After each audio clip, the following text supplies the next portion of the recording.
नमस्कार, आपण पाहत आहात आरपी न्यूज. मुंबईच्या मालाडमध्ये ज्या प्रकारचं वातावरण पठाणामध्ये झालं होतं, त्या अनुषंगाने इथे हिंदू संघटनेच्या लोकांना अरेस्ट केलं. काय बोलतात? ही अत्यंत निंदनीय गोष्ट आहे आणि मी याचा विरोध करत आहे. जाहीर निषेध केला पाहिजे त्या गोष्टीचा, की फक्त जय श्रीराम बोलण्यावरनं आपल्याला आपल्या हिंदू बांधवांना गाडी थांबण्यात येतं आणि त्यांना पोलीस स्टेशनला चौकीत देण्यात येतं. ही गोष्ट काही म्हणजे नियमाला ग्राह्य धरून नाहीये. या बाबतीत तर सांगायचं झालं तर खरं आपण हिंदू संघटनांनी थोडासा संयम ठेवायला हवा. पण या बाबतीत कशा प्रकारे यांच्या लोकांची मागण्या आहेत त्या पूर्ण होत नाहीयेत.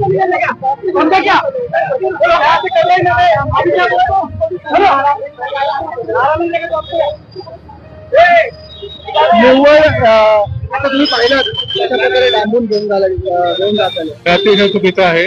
अशा प्रकारे एकाच प्रकारे कारवाई करणं हे पक्षपातीपणाच्या ह्याच्यात आहे, ह्याच्यामध्ये आहे.